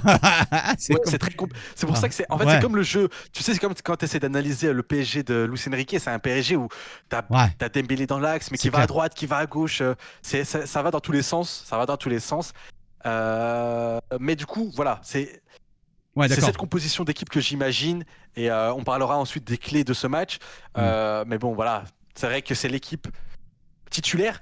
Ce que je peux noter, c'est que effectivement, si il y avait Jude Bellingham, parce que Jude Bellingham n'est pas là depuis le début de saison, je pense que cette formation va se transformer. Je pense qu'on peut. Je pense parce que Güler est vraiment le cœur du Real Madrid de Xabi Alonso.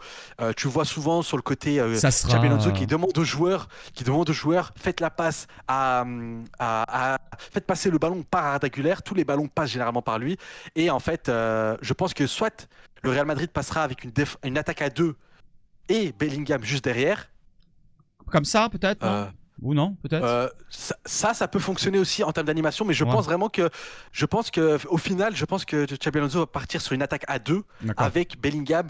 D'accord. Mbappé un peu là et voilà, un peu comme ça avancé. Et Güler, comme ça. Voilà. Exactement. Ouais, soit peu... ça, soit un 4-4-2 losange. Comme lors de la saison 2023-2024, avec la meilleure position pour Bellingham, la position où Vinicius a failli avoir le ballon d'or, et du coup, comme ça, un gros milieu de terrain, un gros milieu de terrain, et d'avoir un Mbappé qui part, qui est électron libre avec Bellingham, du coup, qui va compenser le fait que Mbappé ne va pas dans l'axe, ne va pas dans la surface, avoir un Bellingham qui lui plonge dans la surface pour apporter ce rôle de numéro 9. Donc voilà, ça c'est au retour de Bellingham. Il sera pas là, malheureusement, pour le match face à l'OM. Malheureusement pour moi, heureusement pour vous, j'ai envie de vous dire. Mais sinon, sans lui, ça a l'air de fonctionner. Plutôt le système que tu montres avant, c'est quand même pas mal. C'est sûr qu'avec ce système-là, ça aurait été peut-être... Alors, on sera peut-être focalisé sur l'axe, mais comme Mbappé va peut-être aller sur le couloir, ou alors plutôt sur le côté. Je sais pas si Vinicius sur le côté droit ou Mbappé sur le côté. Non, c'est Mbappé qui va sur le côté droit. D'accord. Et d'ailleurs, c'est Mbappé dans le demi-espace droit. Je le trouve très très intéressant. Ah ouais, d'accord. Je trouve en fait, quand il part du côté droit. Comme à ses débuts à Monaco, en fait, ou quand il était au Paris Saint-Germain à ses débuts, en fait, quand il part du côté droit, il a plus de possibilités. Il peut soit élargir pour centrer, soit rentrer à l'intérieur et frapper en croisant. Et je l'ai trouvé très intéressant. Mais là, les derniers matchs qu'il fait, où il est tout simplement sensationnel, c'est vraiment dans un rôle de... En fait, il est électron libre sur le terrain. Moi, j'attends Bellingham juste parce que j'ai envie de voir Bellingham occuper justement ce rôle de numéro 9. D'accord. Ok, donc là, on a vu les compos. On enchaîne maintenant avec quelques petits focus. Focus Xabi Alonso, tu peux en parler très rapidement. Donc, tu es heureux de l'avoir vu signer du côté du Real. Tu penses que vous pouvez construire autour de lui sur un projet sur plusieurs années.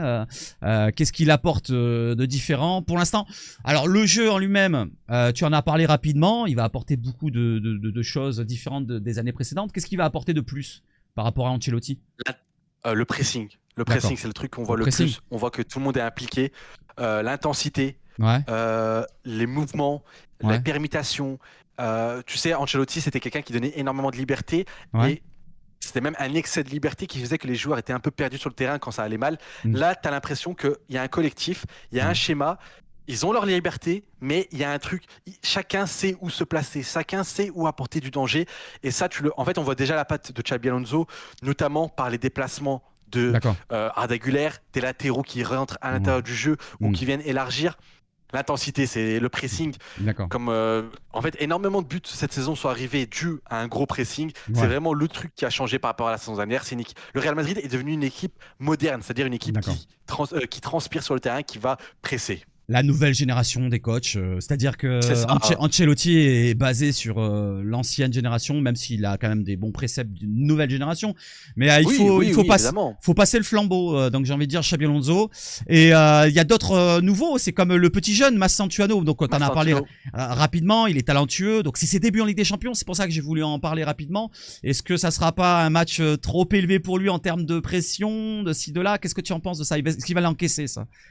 Bah écoute, tu sais, c'est un Argentin avec un gros caractère, une grosse personnalité. C'est un joueur c'est un joueur qui est formé, qui a joué à River Plate, qui a joué dans un stade très très chaud, qui a joué des classiques contre Boca Junior.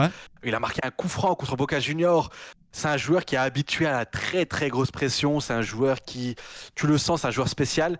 Donc, est-ce que le pas sera trop grand? Je ne pense pas, surtout que c'est un match au Bernabéu. Encore, si c'était au Vélodrome, peut-être qu'à un moment donné, ça aurait pu le déstabiliser. Je pense vraiment qu'il a les épaules, c'est un joueur spécial. Et c'est un joueur qui peut, honnêtement, ma petite prédiction à moi, c'est qu'il marque un but. D'accord. S'il est titulaire, je le vois marquer un but. D'accord, ok, bon, on en marquera 2 alors de notre côté. En parlant de 2, il y a une doublette que tu voulais me parler dans les focus. C'est celle-là, on en a parlé rapidement. Alors c'est Mbappé, Güler, la connexion. Et on va prendre une de tes vidéos, ton dernier débrief, pour voir une action justement sur le but, le deuxième but du Real hier, avec Mbappé à la passe, à l'élimination, parce qu'il fait un super dribble, et derrière Güler qui va il va avoir un 1-2 à distance en fait. Tu vas nous le détailler. Tiens, regarde. Voilà, donc là on a les deux qui ont le ballon. Voilà.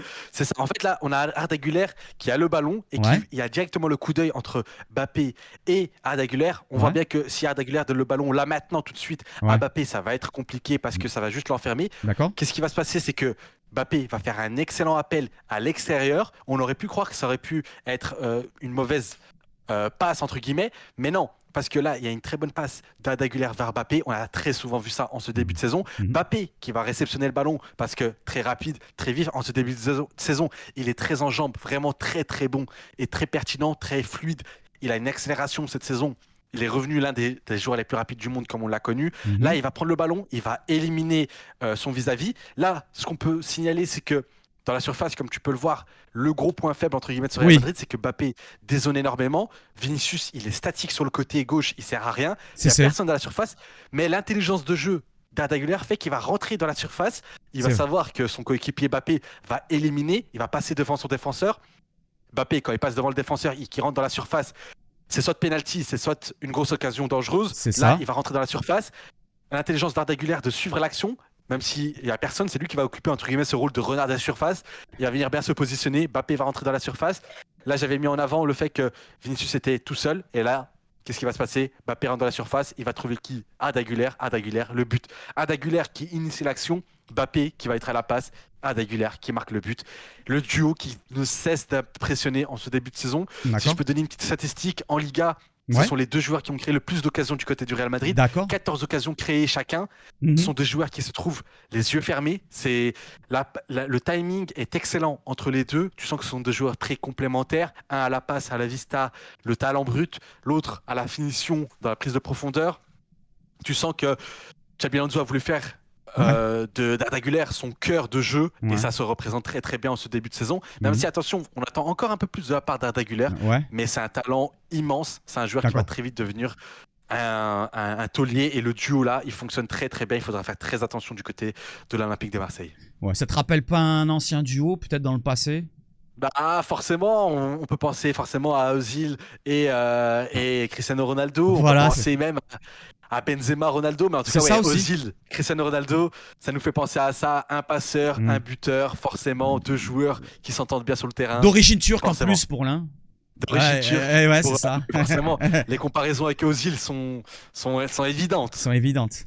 Voilà, donc ça sera un point précis à voir dans la rencontre. Pour Güler, si tu peux me détailler un peu plus, c'est un tireur de coup de pied arrêté qui peut apporter le danger aussi de cette manière-là. Bah, il a une patte gauche tout simplement sensationnelle. C'est un Mm. joueur qui peut tirer les coups francs, qui tire les coups de pied arrêtés lointains, c'est-à-dire les centres et les corners. Cette saison, le Real Madrid apporte énormément de danger du côté aérien. C'est-à-dire que Eder Militao réceptionne énormément les très bons ballons que donne Arda Güler. Huysen, c'est pareil. Tchouaméni aussi est très bon dans l'exercice. La saison dernière, le Real Madrid s'était retrouvé orphelin de Toni Kroos qui s'occupait des coups de pied arrêtés. Mais cette fois-ci, on a un Arda Güler qui a une patte gauche tout simplement sensationnelle, comme il le fait avec la Turquie et il le fait au Real Madrid maintenant. Il a les clés du camion. Il donne d'excellents ballons qui font très souvent, qui apportent du danger. Et ça, il faudra faire attention du côté vraiment des Marseillais parce que les coups de pied arrêtés du Real Madrid cette saison, ça fonctionne très très bien. On a quand même de quoi se défendre. On a pris Aguerd, n'oublie pas. Toi qui es Ouais. n'oublie pas, hein, tu connais, hein. Ouais, c'est ça. Ah bah oui, d'origine marocaine, Voilà. forcément. Aguerd, c'est un joueur qui offensivement, enfin, Défensivement, dans le côté aérien plutôt, ouais, il est impressionnant. est très très intéressant. Bah, Très très intéressant. Premier match contre l'Orient, c'est 9 duels sur 11 remportés. C'est une pour te tour. dire. Hein. Ouais, c'est une tour. C'est une Et il tour, va c'est une très tour. haut et il impose directement son jeu aérien. Ah oui. Première minute, deuxième minute, il fait deux impacts dans le dos de l'attaquant, il se retourne, il fait mais c'est qui a pris le ballon? J'ai pas vu. Voilà, donc il a mangé sur la tête de l'attaquant. Donc je pense que Mbappé dans le duel aérien, il va rien gagner, ça c'est sûr. Par De toute contre, façon, Mbappé il ne va pas dans le jeu aérien. voilà, par Mbappé, contre, depuis, tu ouais. sais, s'il avait le masque qu'il avait, il s'était cassé le nez. Ouais, c'est vrai. C'est un truc que j'ai analysé particulièrement. J'ai fait attention à ça. Il évite tous les contacts aériens. Tous les D'accord. contacts aériens, il les évite. Il fait semblant de les jouer, Ouais. mais on le voit, il joue plus du tout le jeu aérien. D'accord. En parlant de Mbappé, parce qu'on va faire un focus Mbappé, il y a aussi cette entente, alors pas une entente, mais plutôt la vitesse de Mbappé et Vinicius. Tu en as parlé rapidement tout à l'heure sur la défense haute de l'OM. Alors je rajouterais que la défense a changé. On verra peut-être qu'avec un Pavard ou un Aguerd, l'expérience et la vitesse d'un Aguerd, même celle de Pavard, j'ai envie de dire, il va plus vite que certains défenseurs qu'on avait avant. Donc ça va peut-être un petit peu compenser ce côté défense haute. Je n'imagine pas l'OM jouer avec une défense aussi haute qu'en Ligue 1. Ça, c'est pratiquement à 99% de chance qu'on ne joue pas aussi haut. Mais on aura notre côté à vouloir faire le jeu, comme d'habitude. Je pense que De Zerbi, il a dit là tout à l'heure, on va pas là-bas pour se promener. Et on va vouloir peut-être avoir la possession par moment. Peut-être que la possession sera 50-50 ou peut-être un moment à nous, peut-être à vous. Est-ce que c'est un truc aussi de votre côté? Vous avez la possession début de saison ou vous la laissez parfois? Oui, ce début de saison, en fait, Xabi Alonso parle souvent de contrôle. Il veut la possession, le contrôle du ballon. Et du coup, c'est très différent des saisons dernières avec Ancelotti. Là, vraiment, énormément le ballon, 60-70% de possession de balle sur chacun des matchs. Donc, non, Xabi Alonso veut le ballon, De Zerbi veut le ballon. Donc, estimer un 50-50, c'est pas déconnant. La bataille. Tu penses que ça sera un point aussi à regarder, un focus à faire dans la rencontre, la vitesse dans le dos de notre défense. Ça, on en est conscient. Hein, je suis d'accord avec toi. Oui, j'imagine. Hein. C'est ma clé depuis le début de saison et c'est encore ma clé. C'est encore ma clé, je vais te dire. Je l'ai dit à l'avance, mais ça sera le côté rassurant de notre défense. Un côté rassurant de ton attaque, il y a un joueur qui est en feu en ce moment, c'est Mbappé. Mbappé face à la Real Sociedad, c'est un but, une passe D, 11 duels gagnés, 89% de précision de passe, et pour un attaquant c'est quand même assez impressionnant d'avoir des précisions aussi intenses. On va regarder son but qu'il a mis contre la Real Sociedad. Tu vas nous le détailler rapidement avec ta phase de jeu encore à toi. Voilà, donc là vas-y, dis-moi ce qui se passe. Ici, ici c'est pour montrer aussi le travail à la fois de Mbappé mais surtout de Xabi Alonso. Ici on voit quoi? Une attaque placée de la Real Sociedad, donc ça part d'une action à l'arrêt. Qu'est-ce qui va se passer directement? Les hommes de Xabi Alonso vont venir effectuer un pressing pressing. Qu'est-ce qui va permettre ce pressing? Non pas de récupérer le ballon, mais de provoquer une erreur adverse. Mauvais ballon rendu. Enfin, le joueur là va essayer de donner à son défenseur central. Il va le donner le ballon trop long. Et là, qu'est-ce qui va se passer? Quelque chose qu'on ne voyait pas la saison dernière. On voit Mbappé non là. seulement Mbappé, nouveau Mbappé, très en forme, très en jambes, très fit, qui va venir attaquer cette profondeur, il va voir qu'il y a une opportunité, il va prendre de vitesse et là, le V12 qu'il a dans les jambes, il a tapé une accélération. Ouf. C'était sensationnel, c'était bip bip là. Franchement, il a accéléré, il a éliminé les deux joueurs, il est arrivé dans la surface, aux abords de la surface et là, c'était chirurgical, but en lucarne, il n'a pas fait semblant et là, tu as un Kylian Mbappé. Bon, absolument dingue. T'as un Kylian Mbappé. En ce début de saison, j'ai été très dur avec lui la saison dernière. Je vais pas me mentir, j'ai été très très dur parce que il a été la saison dernière, même s'il a été soulier d'or dans le jeu, c'était trop handicapant pour le Real Madrid. Cette saison, c'est le retour du prince de Bondy. On est de retour, tu sais, comme chaque saison de Coupe du Monde où il est très en forme, 2018, 2022. Eh bien, cette saison 2025, 2026 ne déroge pas à la règle. Il est sensationnel. C'est un joueur qui est buteur, passeur, dribbleur, qui va créer des occasions, qui va être pertinent pour le collectif, qui va faire les efforts, qui va presser. C'est ce qu'on avait peur avec l'arrivée de Xabi Alonso. Est-ce qu'il va faire le pressing? Est-ce qu'il va contribuer au collectif? Et on a un Kylian Mbappé vraiment patron, leader, qui montre l'exemple, qui presse et les statistiques vont avec. Et cette saison, parce que la saison dernière, il avait les statistiques, mais cette saison, l'animation dans le jeu, ce qu'il fait, c'est absolument dingue. Il a retrouvé son coup de rein, il a retrouvé son... stratosphérique. Stratosphérique. Malheureusement pour vous, il revient à un très très bon. Là, c'est un Kylian Mbappé qui fait extrêmement plaisir. Là, celui de la saison dernière, j'étais très déçu, mais celui-là, waouh, c'est celui qui est marqué. C'est celui qui a marqué 10 buts face à l'OM, quoi. Face à l'OM, en 16 matchs, c'est 14 victoires, 2 nuls et 0 défaites. Donc, il est invaincu face à l'OM. Il avait pas joué le fameux match en Coupe de France avec Tudor. Pour 10 buts marqués, 3 passes D. Son dernier match, c'est 0 but. L'OM avait perdu 2-0 quand même. Et son dernier but, c'est en février 2023. Ça remonte à 2 ans pour un doublé et une passe D. Donc un Mbappé, sur son dernier match où il a marqué, c'était quand même un gros match qu'il avait fait. Donc 3-0 au Vélodrome. Moi, je m'en souviens. Mbappé, ça m'a marqué. Alors quand il était, bien sûr, à Monaco, quand il était à Paris, bon, on a vu le talent du joueur, la vitesse. Il s'est perfectionné avec le temps et moi il y a un truc, une action qui m'avait marqué, c'est quand il est remplaçant contre l'OM au Vélodrome. Je crois que c'est peut-être le 3-0. Ah oui. Et je crois qu'il y a 0-0 à ce moment-là ou 1-0 pour Paris, mais on est toujours dans le match, tu vois. Et il rentre et t'as un Camara qui est au duel, un Bouba Camara qui est quand même un gros joueur, voilà, et qui a 3-4 mètres d'avance. Putain, il se retrouve avec 5 mètres de retard en 10 mètres. C'était un truc de dingue. Je me suis dit, mais c'est pas possible. Voilà, il est dopé. Il est dopé. C'est le Mbappé fit, c'est le Mbappé V12, c'est le Mbappé qui... On voyait pas ça la saison dernière, parce que la saison dernière, il voulait vraiment jouer playmaker, il voulait jouer en 10, il décrochait pour faire des choses qui m'exaspéraient. Et là, cette saison, il joue avec ses qualités. C'est-à-dire que c'est un joueur ultra rapide, c'est un joueur sonique avec une finition chirurgicale. Et là, t'as un Mbappé... mais tu sais, peur. Honnêtement... Tu sais de quand ça date ce truc-là du Mbappé qui veut prendre toutes les responsabilités, les coups de pied arrêtés, les pénaux, les corners par moment, de l'équipe de France en 2021, quand il y a l'Euro, parce que c'est pas en 2020 qu'on le joue, c'est en 2021, il y avait le fameux Covid là, la Covid, et on le joue en 2021, il prend les responsabilités de tirer les corners, les coups francs, tu vois, au bout d'un moment, il a voulu trop prendre de responsabilités alors qu'il aurait dû se concentrer déjà à être le Mbappé qu'il était, c'est-à-dire être supersonique, dangereux à tout moment et ici et là. Il a voulu en fait, le problème de Mbappé, c'est que moi c'est ce que je pense. Après, voilà, chacun pense ce qu'il veut. Je pense que toutes ces années avec Léo Messi et Neymar, je pense qu'à un moment donné, ça lui a pesé. entre guillemets, il s'est complexé dans le sens où, tu sais, on disait, beaucoup de gens sur les réseaux, les analystes disaient que Mbappé c'est un joueur qui court seulement tout droit et qui marque des buts. Je pense que quand ils voyaient des Neymar, ce qu'ils produisaient sur le terrain, quand tu voyais des Messi, cette créativité, ce toucher, ce truc, je pense, moi c'est mon avis, c'est qu'à un moment donné, il a voulu se dénaturer pour être un joueur qui n'est pas. Un joueur qui voulait se comporter comme Benzema, mais à un moment donné, ce garçon n'a pas la qualité technique d'un Benzema, n'a pas la qualité technique d'un Neymar, ni Messi. Bah oui, il y en a tellement et au-dessus. Et là, il revient à sa nature, c'est-à-dire un joueur qui va vite, un joueur qui se place bien et un joueur qui est finisseur. C'est ça qu'on attend de Kylian Mbappé. C'est ça. C'est ça. Il a une super qualité technique. Il est au-dessus de la moyenne, certes. Oui. Mais il est Neymar, pour jouer 10, quoi. Neymar, c'est un 9,8 sur 10. Lui, c'est un 7,5, tu vois. C'est ça. Voilà, tu peux pas. Même un Greenwood, pour ma part. Alors, tu vas me dire ce que tu en penses. Même Greenwood, techniquement parlant, il est au-dessus de lui. Donc, tu vois ce que je veux dire. En fait, Greenwood, après, Greenwood, c'est un prodige aussi. Voilà. C'est ça, ouais. Lui aussi est un prodige dans son sens où il a ses qualités propres. Non, mais techniquement, parce qu'en fait, Mbappé, ça va peut-être choquer, mais Mbappé, c'est loin d'être le joueur le plus. Quand je dis technique, c'est-à-dire dans sa prise de balle, dans ses contrôles, dans sa façon d'éliminer. Ce n'est pas.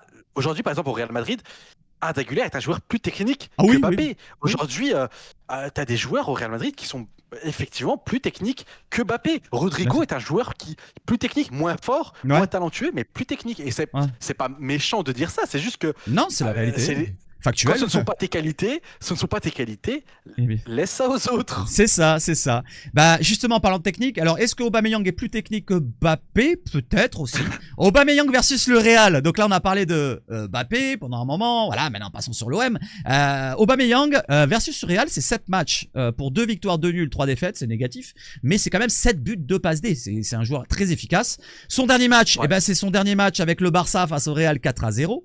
Tes bons souvenirs, en 2022, et il avait marqué un doublé, une passe D. C'est un peu comme l'inverse de Mbappé contre l'OM. Donc c'est un joueur. Voilà, Aubameyang, qu'est-ce que tu peux en dire rapidement?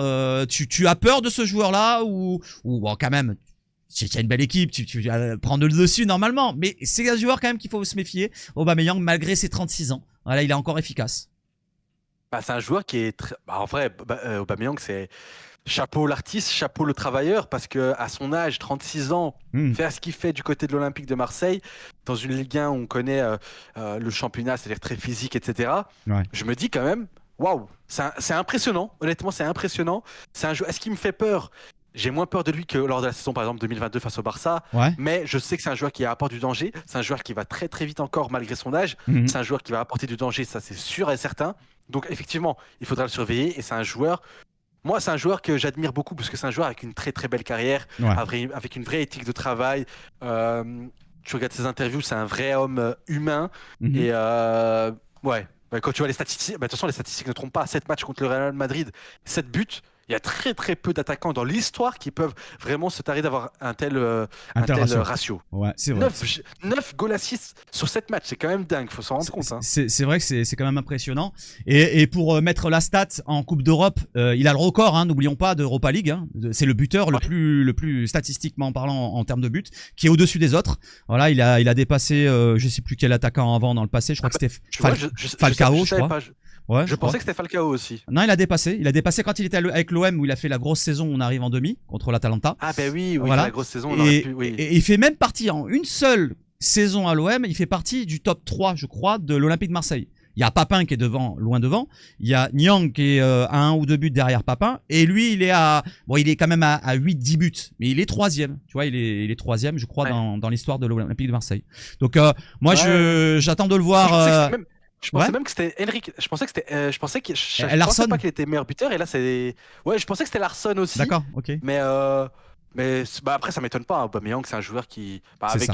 Avec Arsenal, il a joué l'Europa League aussi. Et Dortmund aussi, peut-être. Et Dortmund aussi. Et l'OM, parce que, à mon avis, il doit avoir presque 40 buts du côté de l'Europa League. Ça doit être. C'est entre 35-40, c'est dans ces eaux-là. Exactement. Dans ces eaux-là. Donc, bravo à Aubameyang, en espérant qu'il nous fasse quelque chose. Maintenant, on va voir un petit peu le ratio aussi de notre cher coach, Roberto De Zerbi, face au Real Madrid en Champions League. C'est avec le Shakhtar, 2 défaites. Donc, c'est 5-0. Et c'est 2-1. Alors, le 2-1, ça va à peu près. Si on perd 2-1, selon le scénario, on se dira, ouais, ça va, on a fait quand même un match correct. Mais moi, je le prendrai pas, je le signe pas tout de suite. Je veux au moins un match nul. J'imagine. Voilà, donc il y a un dernier sujet. C'est quoi? C'est l'arbitrage. Est-ce que toi, tu as peur de ce côté arbitrage en Coupe d'Europe ou pas? Non, en Coupe d'Europe, généralement, en fait... On va pas se mentir, moi je vais pas faire celui qui est naïf. En Coupe d'Europe, généralement, les grosses équipes sont avantagées, que ce soit le Real Madrid, que ce soit le Barça, que ce soit le PSG, que ce soit le Bayern, City, etc. Face à des équipes d'un niveau un cran au-dessous, on va pas se mentir, généralement, l'avantage est donné. Par exemple, là, ce serait pas déconnant de voir le Real Madrid avantagé. Même si, attention, on connaît le Real Madrid, ils se battent beaucoup avec l'arbitrage. Ouais. Du côté de la Ligue des Champions, il n'y a pas de scandale comme ça que je pense. La saison dernière, effectivement, à un moment donné, il y avait un penalty à donner, ou deux même à donner du côté de l'Atlético qui n'a pas été donné au Real Madrid. Mais à ce niveau-là, moi, je suis pas... Personnellement, je suis pas trop dans l'arbitrage. C'est-à-dire que moi, j'aimerais qu'il n'y ait pas d'erreur. En tout cas, ça serait pas de trop grosses erreurs qui viendraient, tu sais, entacher ce match. Cet arbitre, je ne le connais pas pour être très honnête. Moi non plus. Mais voilà, Bon, j'espère que ça se passera bien. Mais on va pas se mentir. Tu sais, quand c'est une grosse équipe face à une équipe d'un cran en dessous, quand c'est du 50-50, la pièce tombe généralement du côté de la grosse équipe. C'est Et ça. je dis pas ça parce que c'est le Real, mais c'est le Real, le Barça, l'Atlético, toutes ces grosses équipes. Bien sûr. Ne soyons pas naïfs, on le sait. On le sait, voilà, on le sait. C'est juste une petite crainte de mon côté, même si je vais regarder déjà la prestation de notre équipe. Si on fait un gros match, bah, il y aura peut-être ce petit point d'arbitrage qui fera la différence, mais espérons être autant efficace qu'on l'a été lors du dernier match, c'est-à-dire sur 15 tirs, on fait 8 ou 9 cadrés, je crois, un truc comme ça, qu'on cadre nos frappes, qu'on marque nos buts, qu'on marque nos occasions, et après, logiquement, bah, il y aura un résultat pour nous. Voilà, donc là, on a tout vu, tout ce que j'avais envie d'aborder. Maintenant, on va partir sur notre le scénario de la rencontre. Ton scénario, mon scénario. Une des clés du match ou plusieurs clés si tu as envie d'en sortir plusieurs. Et le pronostic pour terminer tranquillement. Okay. Alors, on va changer d'écran. Je sais pas si on peut le changer comme ça. C'est parfait, on y est. Voilà, si tu peux me donner alors ton scénario, ta clé ou plusieurs et le pronostic. Aïe, aïe, aïe. Moi, je vais être très honnête avec toi. Je pense que c'est un match où toute l'équipe du Real Madrid va vouloir bien faire les choses. C'est un match au Bernabéu. C'est un match avec une odeur de revanche par rapport à la saison dernière. C'est un match face à une belle équipe de Marseille. C'est un match où Xabi Alonso fait ses débuts en Ligue des Champions. Kylian Mbappé aura à cœur à la fois de montrer qu'il est en forme. Toutes les caméras seront braquées vers ce match. Je pense que le Real Madrid va très très vite climatiser, entre guillemets, même si c'est à domicile, Marseille en marquant un but très rapidement, notamment un Kylian Mbappé qui va prendre la profondeur sur une passe d'Arda Güler. Je vois le Real Madrid. Je vois pourtant un Marseille qui va venir faire peur au Real Madrid. Ouais. Je vois un score final. Attention Seb, ne m'en veux pas, ne coupe pas la vidéo tout de suite. Je vois un score quand même 3 buts à 1, voire 4 buts à 1. Je vois quand même Marseille marquer. Je vois un but de Mastantuono. Je vois Mbappé marquer 1, 2... peut-être même 3 buts. En fait, le scénario se résume au fait que je vois un Mbappé Güler vraiment faire mal à cette équipe, surtout le Français qui a l'habitude de jouer face à ce genre d'équipe, notamment Marseille. Donc voilà, j'ai peu d'espoir pour Marseille. En même temps, je suis supporter du Real Madrid, donc je ne vais pas dire le contraire. Je pense que ça sera un bon match, mais je pense que De Zerbi ne va pas se voiler la face. Je pense que De Zerbi ne va pas se dénaturer, et c'est ça qui va faire mal malheureusement. Je vois pas De Zerbi mettre un bloc ultra bas. Je vois un De Zerbi qui essaye de jouer et qui malheureusement se fait punir par la dure loi du football. D'accord, ok. Donc t'as dit 3-1, 4-1 à peu près, c'est ça? 3-1, 4-1. C'est ça, ouais, je vois. Allez, je signe pour. Allez, je dirais pour donner un score final. Comme ça, si jamais c'est pas ça, vous pourrez venir me taquiner. Je vois 4-1 pour Real. J'allais dire, il allait être sympa, il va dire, allez, 3-1 pour être sympa pour enlever. Tu sais que quand t'as commencé à dire, bon, je vais te taquiner un petit peu et tout, j'ai enlevé le micro, je suis parti. Bon. On a entendu là. Alors, moi, de mon côté, alors si je dois faire deux pronostics différents, c'est-à-dire un objectivement parlant, je vois. En restant factuel et en voyant vraiment le niveau qui est supérieur du côté du Real, et un autre où on est dans le chauvinisme. Alors, je vais partir le côté négatif d'abord.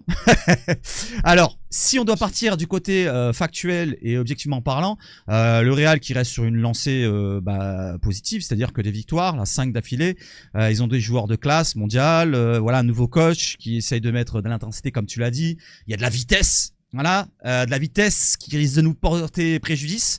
Moi, c'est ma clé du match, hein, je l'ai dit tout à l'heure. Ma clé du match, c'est ce côté-là, dans le dos de notre défense, comme on a eu des soucis l'année dernière et en début de saison. Il y a des nouveaux joueurs qui arrivent, Pavard, Aguerd. Alors certes, ils ont fait un très gros match contre l'Orient, mais c'est contre l'Orient, quoi. FC Lorient, les amis. Voilà. J'ai eu du mal à trouver un supporter de Lorient sur les réseaux. Alors pour vous dire, Lorient, c'est pas le Real, et le Real, ils ont des joueurs comme voilà Mbappé, Vinicius. Tous les joueurs vont très vite, ils ont du talent. Devant les buts, c'est pas 3 occasions qu'il leur faut ou 4, c'est une, tu vois, ou une demi des fois parfois dans un gros match. Et en une demi-occasion, il te met un but. Voilà, tu sais pas d'où ça vient, il y a but. Et ben voilà, il y a but. Donc j'ai une crainte sur ça. Ça sera une clé du match. Vraiment, le côté rassurant de notre défense. Voilà. Et être efficace, bien sûr, quand on aura nos occasions. C'est les clés principales. Sinon, il y a les coups de pied arrêtés que j'aurais pu rajouter avec l'apport de Aguerd, parce que Aguerd, dans le jeu aérien, c'est impressionnant. Même Pavard, hein, parce qu'il marque un super coup de tête contre Lorient. Donc, il y a plusieurs clés comme ça. Bien sûr, on doit cerner des joueurs comme Mbappé, comme Vinicius. Il y a plein de clés dans cette rencontre parce que c'est un match très, très compliqué. Maintenant, le scénario... voilà, donc si on reste dans le négatif, ça sera comme tu l'as dit, hein, un Real qui nous douche d'entrée, voilà, et les Parisiens dans le réseau qui vont nous cracher dessus comme d'habitude. Voilà, donc et j'ai envie de te dire, même plus négatif que tu le dis là, c'est-à-dire un 3-0 à la mi-temps. Tu vois, c'est vraiment négatif là. 3-0 à la mi-temps. On revient un peu mieux en deuxième mi-temps, on marque un but, 3-1, tu vois, et ça se termine à 4-1, 5-1, comme tu le dis, tu vois, à peu près. 4-1, 5-1, voilà, donc ça c'est vraiment le côté, on regarde de l'extérieur, tu vois, c'est presque, je suis pas pour l'OM, je suis pas pour l'OM. Maintenant, là, maintenant, je suis pour l'OM. Là, ça va changer, là. Ah, regardez, je porte mes coronas, bam, je pose sur la table. Alors, je dirais que on va être costaud directement. Tu vois, on va mettre de l'impact physique, tu vois, comme il a fait Aguerd contre Lorient. Mais là, il va le mettre sur Mbappé dans son dos, sur Vinicius. Ils vont réclamer des fautes. Ils vont faire les princesses un peu au début, le Real. Et derrière, ça va un peu déstabiliser les starlets du Real, j'ai envie de dire. Et ils vont pas arriver à être efficaces. Les dernières passes, les dernières frappes. Ils vont peut-être avoir une grosse occasion, ils toucheront le poteau ou un penalty que Roulier arrêtera parce que c'est un grand gardien. Et on va arriver à la mi-temps à 0-0. Voilà, 0-0. Deuxième mi-temps, c'est très compliqué d'arriver à 0-0 contre le Real. À la mi-temps, donc on encaisse un but. À la reprise, on commence mal la deuxième mi-temps, mais on revient, on a des occasions et on arrive à égaliser un partout. On reprend un deuxième but et on réégalise de 2. Donc 2-2, mon score final pour le côté positif. Voilà, positif, 2-2. Victoire, sinon 4 buts 1, 3 buts 1, 5 buts 1. On marquera un petit but quand même. Il y aura des buts d'un côté ou de l'autre. Mais on va encaisser aussi, de toute façon, quoi qu'il arrive. Voilà un petit peu mon scénario et tout le reste. Ok. Voilà, en espérant que le meilleur gagne, qu'on passe un bon moment, que même si, je vais te dire, même si vous gagnez et que nous, on a fait un bon match, oui, c'est plus important. J'aurais pas le plus important, mais voilà, c'est quand même... Ça t'annonce des choses positives pour l'avenir. C'est encourageant, on se dit, ouais, il manquait un petit truc. Allez, on va dire c'est pas grave, le prochain on le gagnera contre l'Ajax au Vélodrome. Je pense que c'est là où il faudra vraiment faire les 3 points sûrs et certains même, parce que derrière ça sera compliqué contre Liverpool au Vélodrome, ça sera même très compliqué. Voilà, donc on a terminé avec toute l'avant-match qui a duré plus d'1 heure. Voilà, je pensais moins, mais bon. C'est toujours comme ça chez moi. Qu'est-ce que tu en as pensé de cet avant-match et est-ce que tu as un dernier mot à dire pour tes supporters, tes viewers qui passeraient par là ou pour les supporters de l'OM? Écoute, ça m'a fait extrêmement plaisir de faire cet avant-match, super intéressant, on est rentré en détail, j'ai vraiment apprécié. Encore une fois, je te remercie pour l'invitation parce que ça me fait extrêmement plaisir, c'est une belle rencontre avec toi parce que là ça fait plaisir de t'avoir rencontré, on a bien discuté, ça fait plaisir de parler du Real Madrid, de l'OM. Écoutez, s'il y a des viewers qui viennent depuis ma chaîne YouTube, n'hésitez pas à vous abonner à la chaîne de Seb parce que c'est du très très haut niveau et ça fait extrêmement plaisir de voir des gens aussi bons dans leur domaine.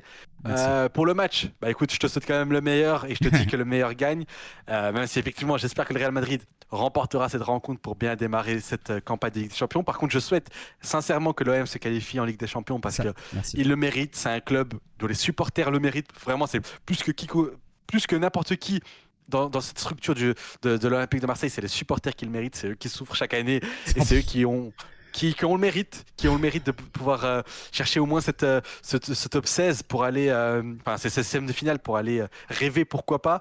Mais je pense que ça va le faire, et écoute, encore une fois, très très ravi d'avoir fait cet avant-match avec toi.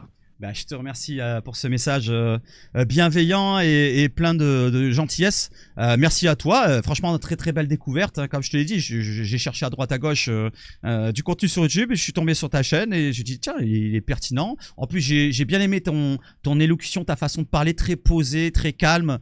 Voilà, moi je suis un petit peu dans, je peux être dans l'autre sens, tu sais, un petit peu des fois la voix stridente, les choses comme ça. Mais j'aime bien ce côté-là calme, posé. Ça apporte de la douceur à la vidéo, voilà. Et je te remercie en tout cas pour ton passage. Bah, que le meilleur gagne, voilà, que l'OM gagne et que le Real perde. Voilà, c'est ce qu'on peut dire. Et ouais, je crois. Et je te remercie pour ton passage. N'hésitez pas, hein, Football by Ous, voilà, je vous le rappelle, pour le contenu sur YouTube. Abonnez-vous et donnez de la force aux deux chaînes. Voilà, si vous voulez donner de la force, merci beaucoup. Abonnez-vous les gars à Seb. Voilà, merci. Et n'oubliez pas, pronostic, composition d'équipe si vous avez envie, dans les commentaires. Je vous souhaite de passer une excellente soirée. Merci à toi, Ous. Je vais te laisser tranquille tout seul. Bonne soirée à toi. Merci pour ton passage. Je t'enverrai un message tout à l'heure en privé. Allez, ciao, ciao, ciao. Ciao, ciao, ciao. Ciao. Ciao. Bah, merci, mon Ous, et je te souhaite bonne soirée. Merci. Là, on t'entend pas. Donc, je finis ma vidéo et je t'enverrai un message après plus tard. Bonne soirée à toi. Ciao, ciao. Ciao, ciao. Je m'enlève du Discord. Ciao, ciao. Alors les amis, j'espère que vous avez passé un bon moment. Ça fait plus d'une heure qu'on est ensemble, 1h13 exactement. Il n'y aura pas de montage. Franchement, ça a été très très pertinent. Je trouve qu'on a fait un superbe avant-match, meilleur que les précédents. N'hésitez pas à noter d'ailleurs cet avant-match et l'invité qu'on a vu tout à l'heure. N'hésitez pas à liker, disliker comme vous avez vu l'alerte juste avant, la cloche, le partage, les commentaires. N'hésitez pas, c'est fait pour vous. La zone commentaire, c'est fait pour vous. Je vous souhaite de passer une excellente soirée. Et on se retrouve ce mardi à partir de 20h pour vivre le match Real Madrid contre l'Olympique de Marseille en espérant avoir quoi? Les 3 points. L'important c'est quoi? C'est les 3 points, j'ai envie de dire. Vive le foot chez Sebash Foot et surtout quoi? Allez l'OM!